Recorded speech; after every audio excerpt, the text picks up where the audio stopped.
Grabando. Mi nombre es Luis Castillo y los voy a acompañar en esta última sesión del módulo de formulación de proyectos.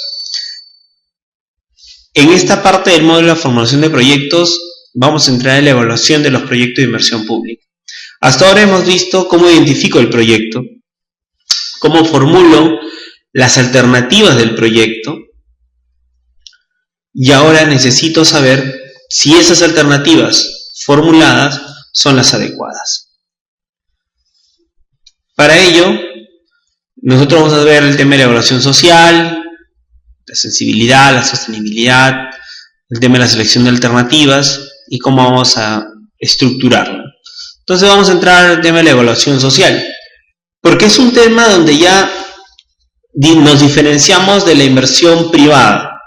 La inversión privada per se lo que busca es beneficio de mi inversión.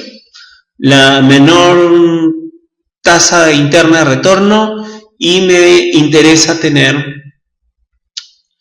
el mayor beneficio por la menor cantidad de inversión. Por lo tanto, aquí cambian las cosas. Aquí lo que nos interesa a nosotros es lograr los beneficios sociales a costos sociales atribuidos al proyecto para poder, con el menor costo posible, beneficiar más a la gente. Por lo tanto, yo aquí voy a tener un flujo de beneficios sociales. Por eso que ustedes hasta el módulo, hasta la sesión anterior, hemos hablado de precios de mercado. Ahora vamos a ver precios sociales. Y vamos a ver cómo el Estado ha establecido hacer este juego matemático de pasar de precios sociales o de precios de mercado a precios sociales. Entonces, para poder identificar mi flujo de beneficios, yo lo primero que tengo que hacer es revisar el anexo 10, donde van a identificar los posibles beneficiarios, vamos a cuantificar los beneficiarios y vamos a valorizar los beneficios. Para ello tengo que ver cómo los beneficios del proyecto han ido evolucionando en relación a lo que el ciudadano, que es el principal accionista del proyecto, necesita o quiere, ¿no? Los beneficios sociales son aquellos que permiten a los pobladores atendidos del proyecto incrementar su nivel de bienestar como consecuencia del consumo del bien o el servicio. Y por lo tanto, los beneficios sociales van a buscar ¿qué cosa? Liberación de recursos, es decir, gasto de manejo de residuos en situaciones sin proyectos menos gastos en situación con proyecto. Van a reducir los costos en salud, van a reducir los costos en recuperación ambiental. Es decir, los costos sociales van más allá de lo que podría ser directamente el beneficio de un proyecto, ¿no? Entonces, ahí yo tengo que ver cómo voy a hacer que estos beneficios sociales se plasmen en relación al manejo y la sostenibilidad, y ahí van a aparecer por primera vez el tema de los ingresos. Eso lo vamos a ver más adelante por el tema de la sostenibilidad y los beneficios que ellos van a lograr. Yo tengo que establecer mi flujo de caja como cualquiera para mis proyectos, pero ahora vamos a llamarle el flujo de costos sociales. Y para determinar el flujo de costos sociales yo voy a tener los precios, que normalmente conocemos como precio de mercado, pero vamos a eliminar las distorsiones. En buen cristiano vamos a lavarlos, y para poder lavarlos vamos a ver cuál es el valor verdadero atribuible a un determinado bien o servicio. Para ello yo voy a determinar cómo son los costos sociales. La directiva del sistema del SNIP me establece a mí que tengo que utilizar un factor de corrección con la finalidad de poder identificar cuáles serían estos verdaderos costos sociales y evitar la distorsión o el modelo de imperfección del mercado. Por lo tanto, yo voy a tener precios del mercado por factores de corrección igual a costos de precios sociales. Eso a mí me va a dar, ¿qué cosa? ¿Cuáles son estos factores? Factores de bienes y de servicios importables, factores de corrección de bienes y servicios exportables, factor de corrección para bienes no transables, mano de obra no calificada y combustibles. En relación a este flujo de costos, ya que yo he identificado, ahora voy a establecer cómo estos factores van a intervenir en mis costos. Pero ahí sí hay que tener cuidado, porque el costo, estos factores de corrección se aplican bien por bien. Entonces, por ejemplo, cuando hablemos de mano de obra no calificada, vamos a tener que el SNP 10 me dice, para Lima metropolitana, el coeficiente es 0,86, para la costa es 0,68, pero costa rural es 0,57. ¿Sí? Entonces, para cada uno de ellos vamos a tener un indicador establecido y se aplica para cada uno de ellos. Entonces, aquí tengo una lista de valores de factores de corrección que nos permiten a nosotros establecer cómo voy a aplicarlo luego. Entonces, voilà, ingresamos a mi matriz a mi base de datos de precios unitarios y voy a incorporar una nueva fila, que es el factor de corrección. Bueno, dos nuevas filas. Primero la calificación y luego el factor de corrección, de tal forma que yo pueda correlacionarlo.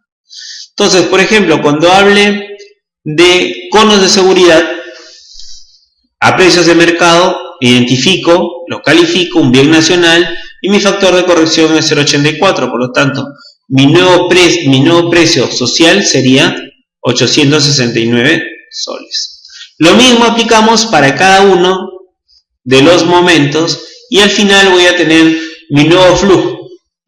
Para el año 0, cuánto voy a invertir y para cada una de las etapas de inversión, cuánto sería. Recordemos que nosotros vamos a trabajar con los incrementales o deltas. Cuando quiero hacer yo un análisis de evaluación de mercado o un análisis de evaluación de proyectos, yo trabajo con la resta de con proyecto y sin proyecto. ¿Estamos? Entonces yo digo, costo con proyecto es tanto y costo sin proyecto es tanto. Es decir, le resto lo que me debería costar la operación y el mantenimiento y lo que actualmente tengo o vengo ejecutando para operación y mantenimiento. Con eso establezco cuáles serían mis recursos a ser atendidos en mi flujo de caja. Y trabajo ya con ese flujo de caja del delta. Sin embargo, dentro de mi mismo análisis para determinar mi estudio, tengo que ver el proceso de reinversión, porque si no ingreso el tema de la reinversión, como ustedes ven en el punto número 3, hay una tabla de reinversión. ¿Por qué? Porque los bienes que voy a comprar actualmente no son eternos, tienen un periodo de vida. Entonces hay que incluir esos costos dentro del tema de la reinversión. Voy a tener un flujo de proyectos. Este flujo a costos, a precios sociales, me va a mí a permitir tener para la alternativa 1 y para la alternativa 2 mis flujos. Con esos flujos yo recién paso a la evaluación, que me va a permitir a mí calcular los beneficios monetarios que voy a obtener acerca de temas ambientales o sociales, porque es un tema sumamente complejo, y para ello voy a utilizar indicadores. Y para ello voy a utilizar indicadores a través de la metodología costo-efectividad. Esta metodología costo-efectividad estima los costos sociales que logran los resultados e impactos de un proyecto de inversión pública o de cada una de sus alternativas, que es un poco lo que estamos buscando. Y esta es la lógica. Y por favor quiero que se centren en esta metodología de evaluación social, porque es el proceso de modernización del Estado, donde yo voy a medir la eficiencia a través de los insumos y los productos, la eficacia del logro de resultados y la efectividad en el logro del impacto. Es decir, estos indicadores a mí me van a permitir identificar en qué tipo de indicador se estoy teniendo. Si yo estoy a nivel de un proyecto, necesito un indicador de eficacia, es decir, del logro de un resultado, que sería la cantidad de residuos sólidos tratados. ¿Por qué? Porque ese es mi objetivo, tratar los residuos sólidos, una gestión integral. ¿Cómo lo calculo? Primero estimo el flujo de los costos sociales, estimo los flujos con proyecto, sin proyecto, obtengo un delta o los incrementales, se calcula el valor actual neto, que es el mismo valor actual neto que conocemos, se calcula el ratio, y ese ratio lo voy a calcular por el valor actual neto, costos sociales, sobre el indicador de eficacia. ¿Cuál es el indicador de eficacia? Recordemos un ratito qué es la eficacia. La eficacia es el resultado, por lo tanto es las toneladas que yo voy a tratar, o que busco tratar. Entonces, ¿qué buscamos? El costo promedio por tonelada, es decir, la eficacia. Y para lograr la eficacia yo necesito evaluar cuántas son las toneladas de residuos sólidos que voy a tratar en relación a los costos que voy a invertir. El valor actual neto tiene una tasa de descuento. En algunos proyectos es 11, en otros es 10, eso va a depender de lo que establezca el MEF en sus directivas, y vamos a determinar este indicador a través de esta, porque para hacer el valor actual neto a costos sociales necesito tener mi tasa de descuento. Aplico la tasa de descuento, que en este caso se está poniendo al 10%, para poder determinar cuál es mi indicador de eficacia. Para la alternativa 1, para la alternativa 2. Entonces, los costos de eficacia, que no son otra cosa que el valor actual neto a costos sociales sobre las toneladas, por ejemplo, para el caso del proyecto de Lama son 330 soles por tonelada. En el caso de Tambopata, Apurímac, 191 soles por tonelada. En el caso de Caraballo dice que es de 2.91 soles la tonelada de... Sí, pero solamente es una partecita de su población. Entonces, estos son los indicadores que yo busco. Estos indicadores que yo busco, a partir de la determinación del valor actual neto a costos sociales, esta argucia matemática donde yo digo soles sobre lo que yo busco, o la brecha que necesito satisfacer en relación a la necesidad de mi objetivo, que en este caso eran residuos sólidos, me permite a mí hacer un análisis de sensibilidad.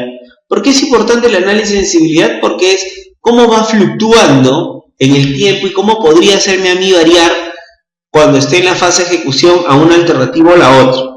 ¿Por qué? Porque hay alternativas, digámosle, que no generan mucho, no son sustanciales, y esas modificaciones no sustanciales nos permiten a nosotros hacer modificaciones en el proyecto, pero esas están directamente relacionadas a aspectos de la sensibilidad del mismo proyecto.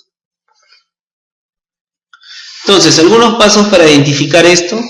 Primero hay que saber cómo es el comportamiento y las variaciones dentro de las variables sustantivas, ¿no? Por ejemplo, ¿cuáles? La demanda. ¿La población puede bajar o subir? Sí, pero ¿eso es importante? O lo más importante es la generación per cápita, los hábitos de consumo. Sí. Ah, ¿ya viste? ¿Es importante qué cosa? Los precios de los materiales. Sí. Genera un subida o bajada de mis costos. Entonces, esos datos son los que se tienen que ir preveyendo y se tiene que ver, por ejemplo, qué factores podrían afectar el éxito de mi proyecto y sería materia de análisis. Aquí nos sugieren generación per cápita y costos de inversión. ¿Por qué? Porque son los dos directamente relacionados, uno a la demanda, cómo se incrementa o baja, y a la capacidad de respuesta, y el otro es a la capacidad de inversión. Entonces, mi proceso me dice, yo leo esos datos y digo, oye, ¿qué pasó? ¿Qué significa eso? Que la alternativa 1 tiene un costo de 91.59 soles por tonelada. Mientras que la alternativa 2 tiene 96.01. Si hubiera una variación de la generación per cápita superior al 30%, la alternativa 2 sería más rentable que la alternativa 1.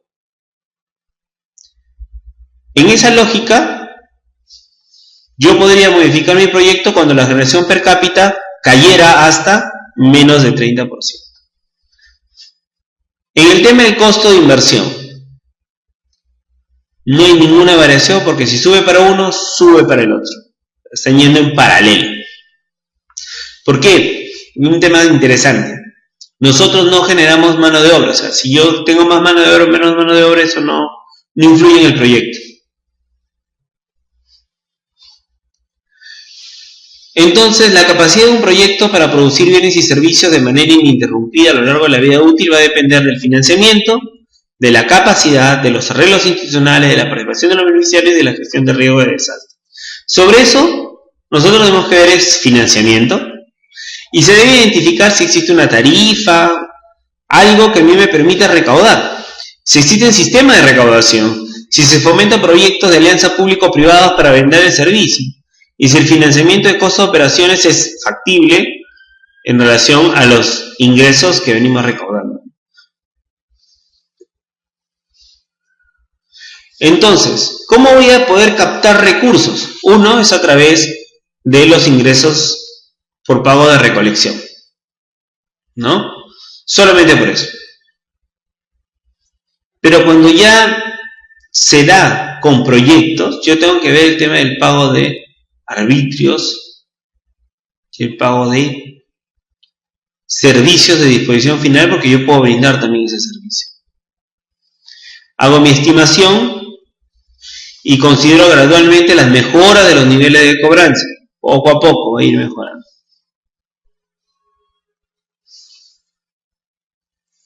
Estas son las fórmulas para determinar el cálculo de la tarifa. ¿Cuánto nos costaría? ¿No? ¿Cuánto costaría el proyecto de uno o el otro lado?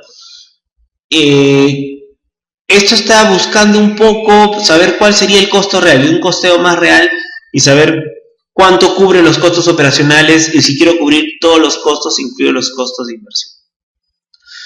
Y para ello hago igual mi flujo de caja, pero ya a precios de mercado, y determino igual mi valor actual neto entre toneladas, y me va a salir el costo por tonelada de hectárea, ¿no? Y aquí tenemos nosotros los resultados de eso, ¿no? En realidad, para mi proyecto me costaría 171 soles la tonelada en general. Y la pregunta del $1.000.000 es, ¿podrás pagar 8.36 soles por vivienda? ¿O 14.35 al mes por vivienda? Esa es la parte complicada, ¿no? O sea, cuando comenzamos a dar números y cómo voy a hacer para que el usuario pague, ¿no? O sea, si me paga, yo tengo que darle un buen servicio. En el tema de barrida de calles voy a tener el tema del costo del servicio, la longitud de la calle, individualizar los arbitrios por tramos, donde tengo más calles, poder hacer un mejor cobro.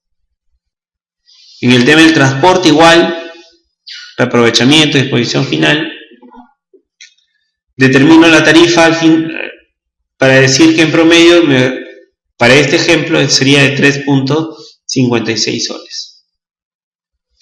Determino mi tarifa para terceros y digo que debo cobrar en promedio por tonelada entre 23 y 30 soles. Como hemos dicho, el tema de aplicar el BAC es que es un algoritmo matemático estándar y por consiguiente nos ayuda a tener una lógica clara de lo que estamos viendo, ¿no? Pero ¿cómo determino el cálculo de mis toneladas? Igual como hemos hecho para el valor actual neto en soles, ahora lo hacemos para el valor actual neto de toneladas. Se aplica la misma fórmula y al final me sale la cantidad de toneladas actualizadas. Uno de los temas neurálgicos dentro de este proceso de establecimiento, de cálculo de valores que podríamos tener nosotros es la capacidad de gestión. Un componente que es muy importante y que no podemos dejar de lado es el tema de la capacidad de gestión que tiene que tener el gobierno local para asegurar todo lo que hemos dicho. Y todo lo que hemos dicho es cómo le voy a dar sostenibilidad al proyecto. Tarifas, cobro por disposición final, lo que tú gustes, pero si es que no tienes la capacidad de gestión, le complicas la existencia, no va a lograrlo. Y para tener la capacidad de gestión es para buscar los recursos y para establecer vínculos y mejorar todo el proceso de la gestión.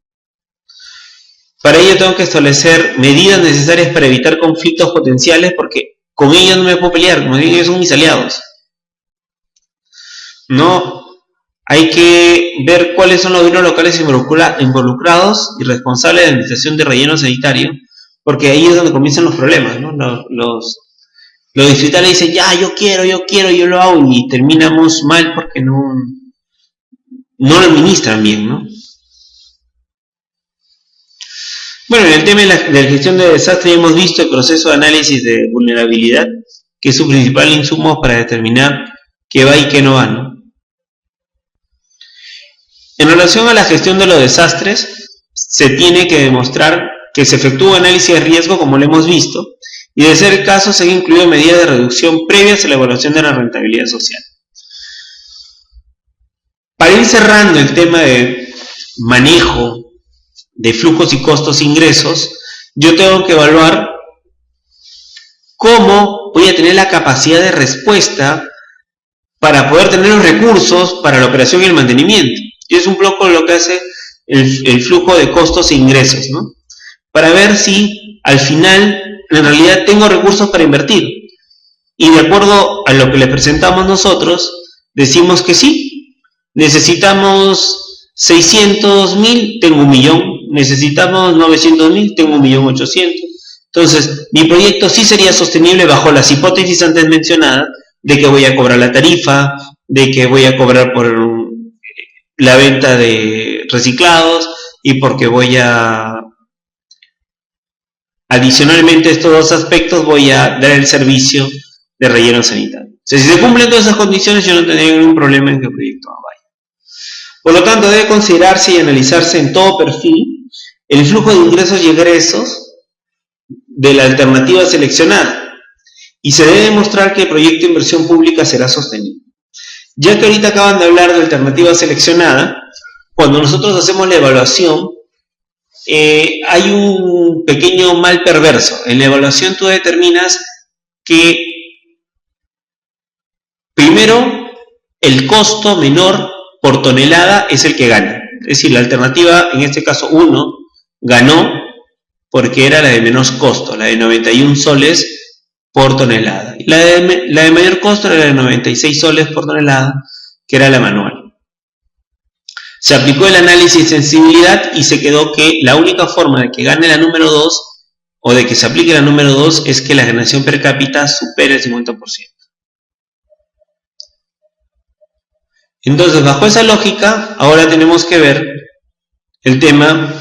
Ya dijimos cuál es la alternativa beneficiaria, la alternativa 1, y ahora vamos a ver la evaluación del impacto ambiental. Es un componente sumamente importante, como hemos dicho. Evalúo los efectos en cada una de las etapas, y este es el famoso sistema concordado 6-SNIP que estamos conversando, donde ahora hay algunas condicionantes. El jefe de OPI no va a poder declarar viable un proyecto hasta no tener la opinión de la autoridad ambiental competente, y la unidad resolutiva no podrá aprobar el expediente técnico hasta no contar con el estudio de impacto ambiental aprobado. Es decir, no cuenten con certificación ambiental. ¿Sí? Entonces acá te van poniendo condiciones, qué es lo que es a nivel de perfil, prefactibilidad, cómo se articulan los proyectos. Este es un poco lo que les estábamos conversando. Para el caso de un proyecto de inversión pública sin calificar, en el caso de los proyectos de inversión pública se ha establecido algunas condicionantes, ¿no? Este es para el caso de un proyecto a nivel de perfil, como les comentaba, necesita opinión en cada una de las fases, ¿no? Es cierto, ustedes no tendrían que entrar mucho al tema del CIA, pero es bueno que lo tengan como referencia a nivel de perfil con clasificación anticipada, que es una modalidad que tiene el CIA, a nivel sin clasificación, pero a nivel de factibilidad, como van las etapas, con clasificación anticipada o ya un día, ¿no? Que es muchísimo más sencillo, y cuando ya se me detallado con clasificación, ¿no? Esas son las 5 características que el MEF ha establecido, y estos son los contenidos mínimos de un perfil con lo cual vamos a tener. Con esta introducción a los proyectos de inversión pública podríamos estandarizarlos para todos. Estos proyectos de impacto ambiental pueden ser positivos, como los que estoy mostrando, pueden ser negativos, siempre hay que resaltar los positivos porque si no la población como que no te va a entender por qué tanto impacto negativo.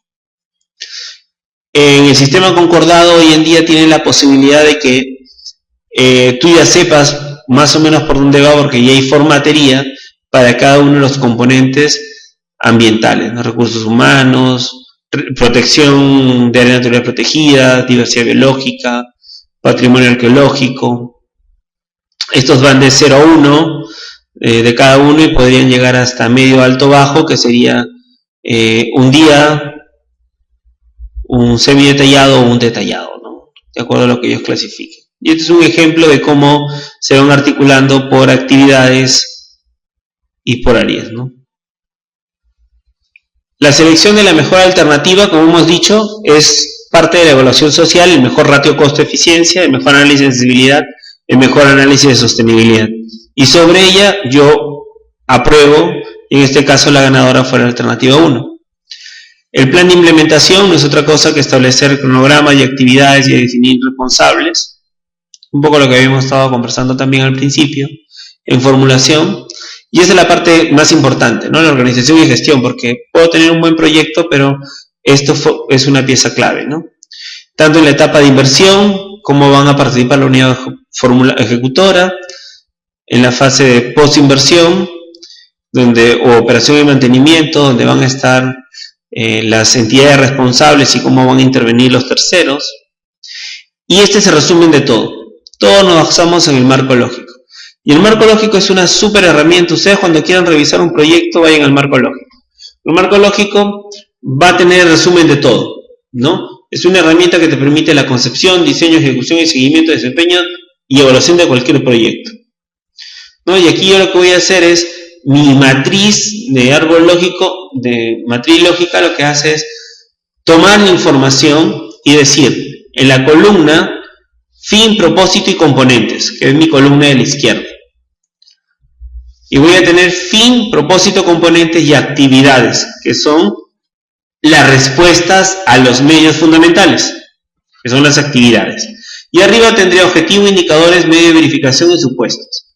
Lo importante de esto es que es una matriz de doble entrada que nos permite a nosotros, desde las actividades, llegar al logro del impacto que buscamos, ¿no? Por lo tanto, en este proceso de en la primera fila identificar cuáles son las causas y efectos que yo pueda tener y cómo lo vamos a leer, que es de abajo hacia arriba, ¿no? Para poder comprenderlo, cómo viene desde las actividades hacia el fin, y un segundo momento es cómo este horizonte nos muestra que no es suficiente cumplir con las actividades que ellos tenían. Entonces, es una herramienta básicamente que me va a ayudar a leer la actividad hacia el logro y cómo va a ir actividad con supuesto. Cumple el supuesto, se cumple el componente. Cumple el componente con el supuesto, se cumple el propósito. Se cumple el propósito con el supuesto, se logra el fin. El fin se logra siempre y cuando se logre el supuesto. Entonces, esa es la lógica de no evaluar por evaluar, y especialmente porque tengo indicadores y tengo medios de verificación de esos indicadores, pero también tengo supuestos que podrían modificar el alcance de mis objetivos, ¿no? Por ejemplo, vamos a ir a una actividad, aquí está actividad. Vamos a ir a una actividad, ¿no? Compra e instalación de papeleras, es mi indicador, que es un indicador de costo, un indicador de eficacia, donde digo cuántas papeleras cuestan tanto, cómo lo voy a medir eso a través de los contratos, y los supuestos es que la población esté capacitada o predispuesta, que no haya un sobrecosto. Luego, para un componente, número de familias que participan en las buenas prácticas y cómo va evolucionando en el tiempo. El supuesto es que se adecua el uso del servicio y que el crecimiento presupuestal garantiza la continuidad. O sea, si no tengo esos dos supuestos, no podría llegar a la meta final del año 10, ¿no? En conclusión, la alternativa priorizada y recomendada, la siguiente acción se realiza dentro del ciclo del proyecto, ¿no? Se les recuerda que hay un anexo. Los anexos son muy importantes porque le dan el soporte al perfil, ¿no? El estudio de caracterización, la selección de sitio, el estudio de mercado, la lista de asistentes que dan el soporte a todo esto.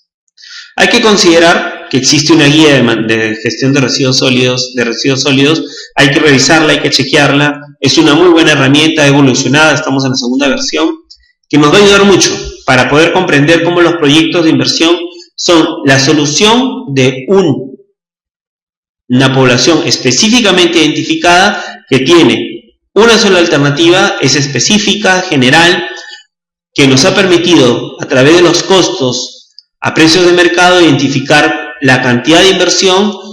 A través de los costos sociales hemos identificado cuál sería mi ratio de uso efectivo de recursos para que al final escoger la mejor alternativa en relación a la sostenibilidad, teniendo en cuenta los ingresos que me van a dar a mí, la variabilidad, sin perder la noción de que tengo una viabilidad económica, pero también una viabilidad ambiental y una viabilidad de sostenibilidad. La ambiental es a través de una autoridad ambiental competente, y creo que con eso podemos decir que hemos cerrado el ciclo de proyectos de inversión pública en materia de residuos sólidos. Hay mucho más por andar, yo creo que ustedes tienen todas las posibilidades. Conmigo muchas gracias y hasta la próxima oportunidad.